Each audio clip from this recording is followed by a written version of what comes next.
Salutations, every pup, and welcome to the PODFIC Baton Pass for The Villain's Barista by Cherraim.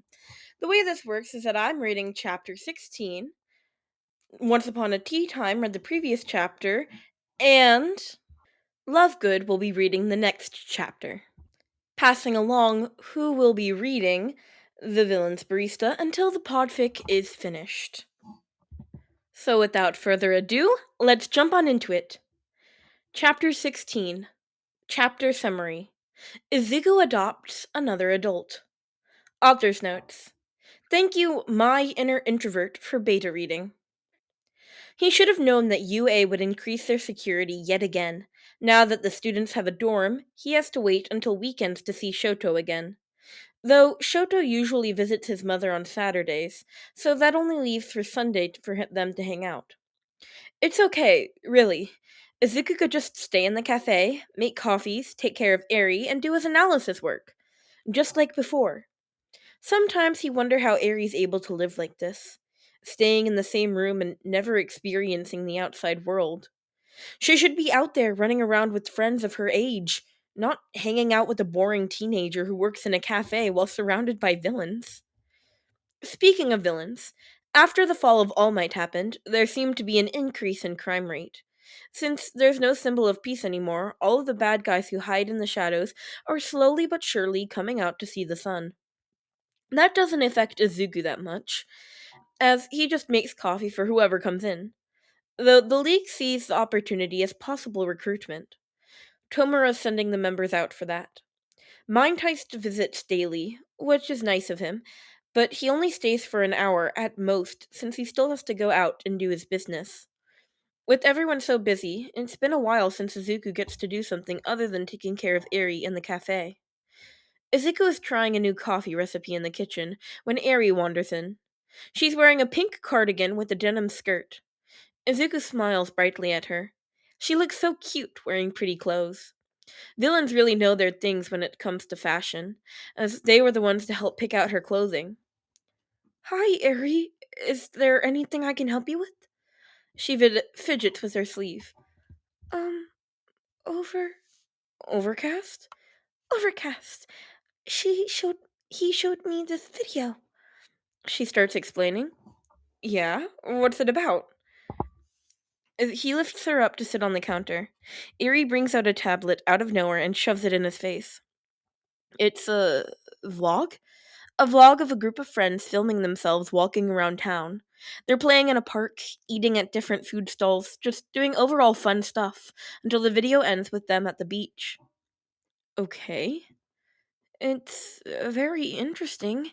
He trails off. Izuku doesn't know what Eri wants. I want to do something like that. She speaks shyly, but her eyes are filled with hope. He blinks. Oh. Of course she would want to go outside and do something other than being stuck inside of a boring room. But two defenseless kids wandering on their own? Nope. Even if he brings his gun with him, who knows if there'll be some weird quirk that can counter that? And who knows if Overhaul would send his underlings out to patrol the area? They would have to go very far away from their base, after all, in order to do things even close to the ones in the video. Let me think about it, okay? Okay! She jumps down into his arms and looks at him like he just hung the stars. Eri is such a cute kid. He wants to cry. He gives Eri a bread pudding and sets her down before leaving the kitchen and going out of the main room. From the couch, Overcast raises his eyebrows in silent question. Well, since he doesn't seem to be busy... Why are you even here? Shigaraki asks, in slight annoyance. Dobby has to silently agree with their group's leader. The scarred man thought that Bunny would come with them, but instead, they got this. But come to think of it, the boy probably wouldn't want to see Overhaul, aka the one that hurt Eri. Why did the League even agree to meet the Yakuza anyway? All for One never told them the reason. And now, Mind Heist is here. Bet he didn't even tell Izuku what he's doing today. Can't I just come to see my boss's kid? Mind Heist said with a smirk. They're waiting for the Shia Heisekai in an abandoned warehouse. Twice was the one who suggested that they should become an alliance, and Shigaraki had thought it would be a great idea to meet with them. So there was nothing Dobby could do but wait. Ever since he had joined the League of Villains, Dobby's free time was reduced to nearly nothing. He misses the moments when it's only him and Bunny sometimes. But he's still happy where he is now, so no complaining. The sound of footsteps can be heard entering the room. He turns to see Overhaul with his ugly ass jacket walking in like he owns this place. He sighs. Fingers crossed, hopefully nothing goes wrong. Everything goes wrong. They should have known from the very beginning. The man's overall atmosphere made Dobby feel disgusting. And what the fuck is his logic? Quirks are a disease? Then why are you even using yours? Of course, no one in the league agrees with his bullshit. Overhaul pisses him off so much. But then Magni dashes to him, completely done with the crap the man is spewing out, and tries to strike the guy with her magnet pole. Dobby doesn't know why, but he glances at Mindheist, and the guy is already on the move. Mindheist pushes Magni out of the way, and when Overhaul's hand brushes against her weapon instead, it explodes into a million pieces. Dobby almost gags at the image of if Magni was the one who was touched instead. Overhaul looks surprised at the newcomer, but before anyone else can attack, bullets shoot past them and more Shi-Hisekai burst through the warehouse. Ugh, fucking knew the guy would bring backup. In the end, nobody dies. Though there are a few injuries, like Compress getting shot and one of Overhaul's own men getting a nasty cut along their cheek. Overhaul and the rest leave after asking Shigaraki to call him and leaves his card on a box. Dobby's sure that his boss wants to disintegrate it immediately. Unfortunately, Mindhai snags the card and leaves them with a wink. Dobby picks up a bullet from the floor while Twice and Spinner go and help Mr. Compress, who said that he couldn't use his quirk after he got shot. Dobby twirls the bullet in his hands while he walks out of the building. This bullet makes people lose their quirk. He makes a mental note to check it out later. Many days later, Izuku and Eri find themselves out here, in a lively park near Tokyo. Overcast is somewhere around, but he said that he'll let them have their fun. They had to take a train to get here, since Umber had mentioned that he used to visit this place all the time before he became a villain. Izuku can see why. The park doesn't have too many people, but it's filled with pretty flowers and massive trees along the path that cuts through the rolling greens. Places to sit or have picnics. There's also a playground in the middle and a fish pond off to the side. Kids are playing with each other and he can feel the excitement radiating from Eri. Can I play with them, Bunny? Eri asks. Eri tugs his hand while waving her hand back at the other kids who see her. Izuku remembers the time when Eri was still scared of everyone. Ever since they kidnapped her from Overhaul, she's been getting better every day. It's mostly from the nice people who treat her the way she should be treated, so now Eri is more open and has the courage to start a new conversation. Of course, I'll be down at the pond, yeah? He smiles down at her. He almost bursts into tears when she gives him a small one back. He runs off to a flower-haired boy. She runs off to a flower-haired boy who is playing on the swings. Izuku watches her for a bit, and when nothing happens, he walks towards the pond. He wishes he could live here. It's so peaceful and vibrant at the same time. Izuku crouches down by the pond, watching as beautiful and colorful koi fish swim around aimlessly. If he had known there would be fish here, he would have brought some food for them. He sighs, and he's about to get up and look for a bench to sit down on when a bag of fish food gets handed to him. Here, a softly spoken voice says by his side. Izuku looks up to see a really pretty, yet kind-looking woman smiling softly at him. Thank you. He bows to her and takes the fish food. They throw the food in a comfortable silence, only the sound of splashing water from the koi and the kids playing in the background being heard. Izuku glances at her. She's a middle-aged woman who has straight white hair, and she's currently wearing a hospital gown. He startles when he suddenly speaks up. Are you new around here? He startles when she suddenly speaks up. Are you new around here? Yeah, I just brought her out here to see the world. He points at Eri, who's now playing on a seesaw. He can't help the smile that forms. Wait, She and Eri kinda look alike? The woman chuckles and Izuku blushes. He must have mumbled again. Isn't it school time right now? She asks. Izuku doesn't mind the company, so he'll gladly talk with her while waiting for Eri. It is, but I kind of dropped out. He scratches his cheek sheepishly. He's surprised by the concerned look on her face. Dropped out? Are you doing well with your family? What? I'm fine. I just work in a cafe and my life is really good, Izuku assures her. She looks at him with fondness before she puts her hand on top of his hair and pats gently. She freezes and Izuku blinks in surprise. Sorry, I I haven't seen my children in a while, she sighs. And I never got the chance to take care of them when they were still young. She takes her hand back and stares at her lap tiredly. Come on, Izuku. Cheer her up. It's okay. Really. He gives her a genuine smile. You kinda remind me of my mom. She always worries about me and everything. Izuku's voice is quiet, not wanting to break the somber air that settles around them. The white-haired stranger looks at him again. Really? I've been told I'm not a good mother. Ouch. People aren't perfect, I guess. She hums in response. So where's your mother? Does she let you come out here often with the little kid? Oh, she died last year, actually. Her eyes widened in guilt. Ah, I'm sorry for bringing it up. No, I'm the one who started it. Izuku waves his hand frantically at her as she starts to look panicked. Then they stop at the same time and burst out laughing. She coughs in her hand. Sorry, this is so awkward.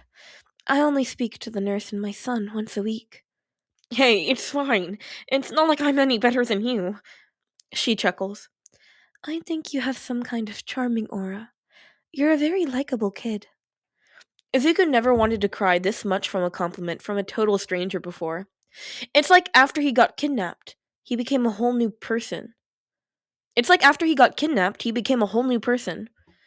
Or it's the same as Zuko, and the only thing that changed is that he's now surrounded by people who cherish him as he should have from the start.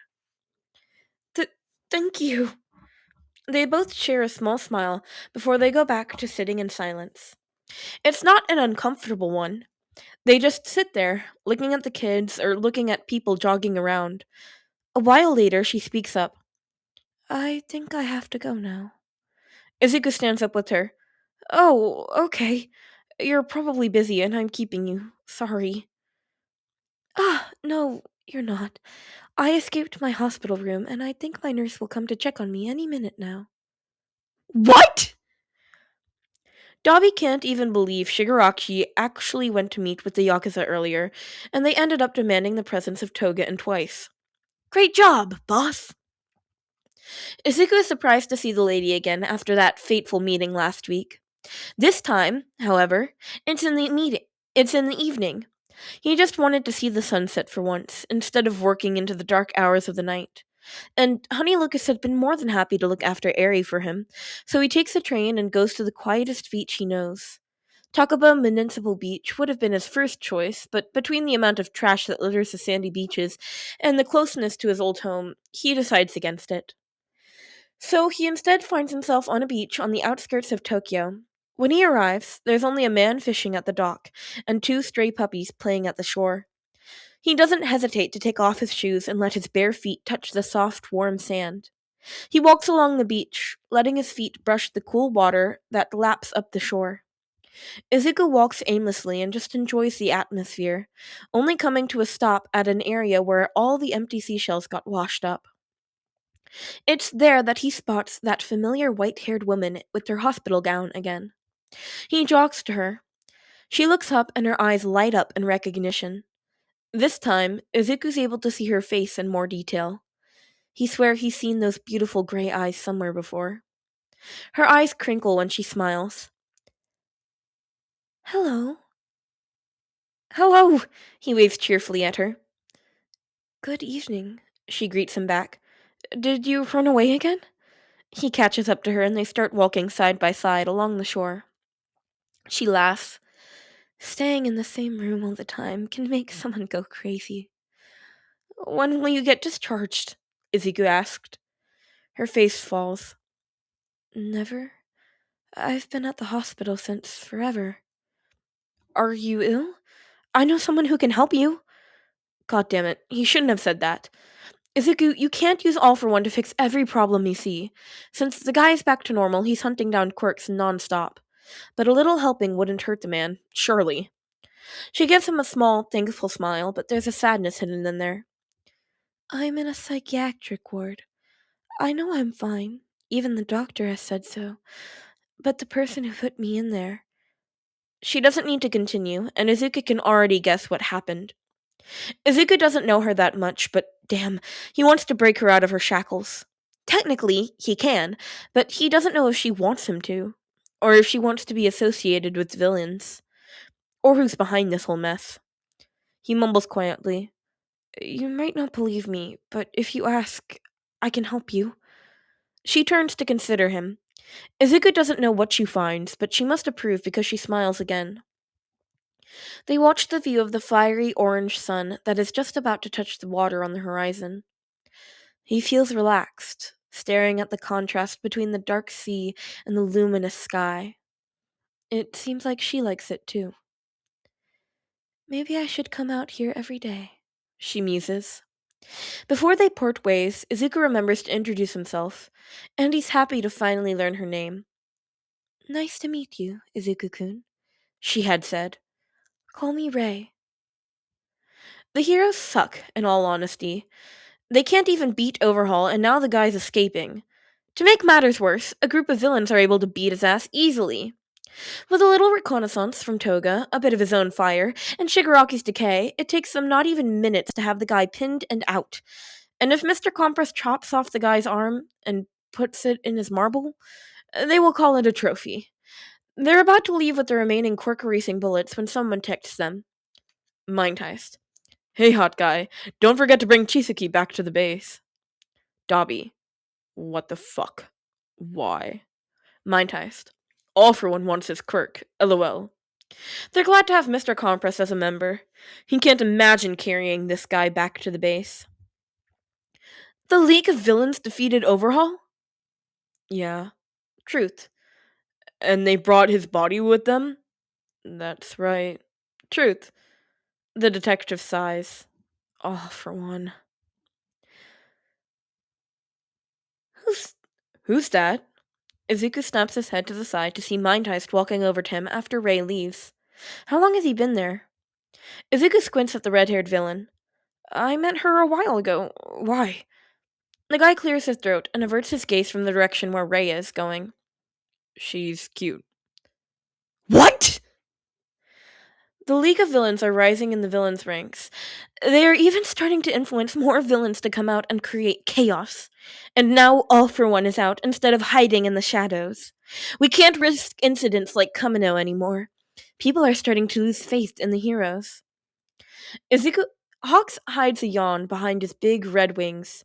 He can count the number of times where he almost falls asleep listening to the head of HPSC speak about boring shit. Hawks. Maybe he could get some chicken wings later. He can't wait for the stupid meeting to end.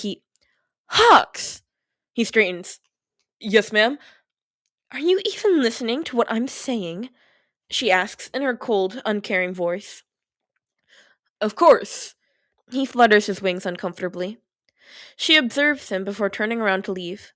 Good. Then prepare yourself. Your infiltration of the League of Villains will start this week.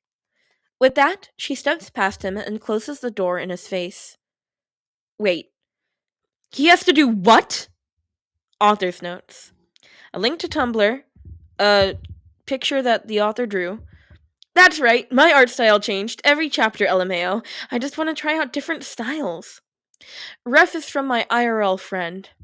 Did I tell you guys that I have no plot for this fic? Basically, I was just bored in this COVID situation, so I was like, you know what? Let's write a short. Somehow, it's not short at all. Multi-chapter fic. I searched through my fix idea note, and thought that villains and cafes seemed the easiest to write.